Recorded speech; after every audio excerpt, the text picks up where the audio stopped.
21 churches जलाए गए हैं, सैकड़ों घर जला दिए गए, बाइबल मुकद्दस आप सब ने ये भयानक मुनाजर देखे, लोगों के पैरों के अंदर डाला गया, होली क्रॉस को जलाया गया, 2 कॉलोनीज मुकम्मल तौर पर क्रिश्चियनों की खाली कर दी गई, शेलिंग पर हुई, मार्टर गोले बरसाए गए।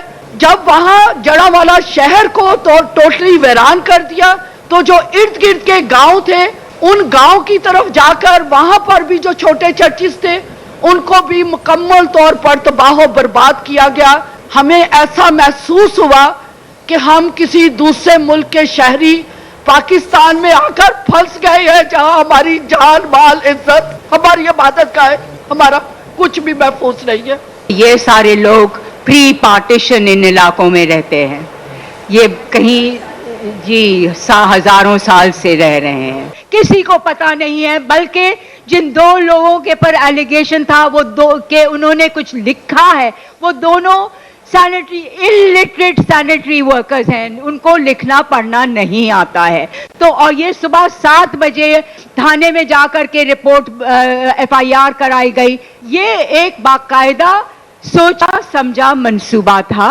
अब इसकी आप पूछेंगे कि क्या वजूहात हैं। सबसे बड़ी वजह तो ये है कि हमारी रियासत अभी तक नॉन मुस्लिम कम्युनिटीज़ को एज इक्वल एंड सिटीजन्स नहीं मानती है, वरना ये चीज़ें नहीं होती, बार बार होती रहती हैं, कुछ एक्शन नहीं लिया जाता, कोई पनिश नहीं किया जाता, तो जाहिर है दोबारा होंगी।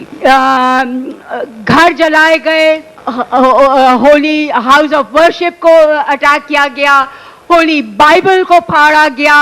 मतलब ये किस किस्म की सोच है और किस किस्म के लोग हैं जो ऐसी हरकतें करेंगे।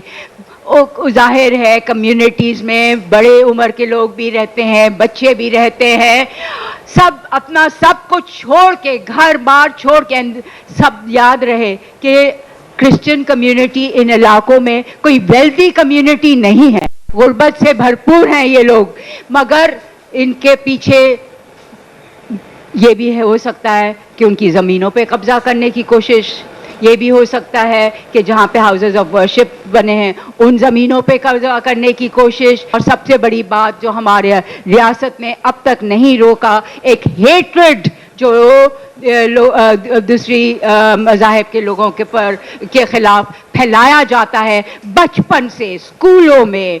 हमारा जो नया ये जो नेशनल सिंगल करिकुलम है उसमें ऐसे अल्फाज हैं जो कि हेट्रेड फैलाते हैं, और इन चीज़ों को कोई नहीं रोक रहा।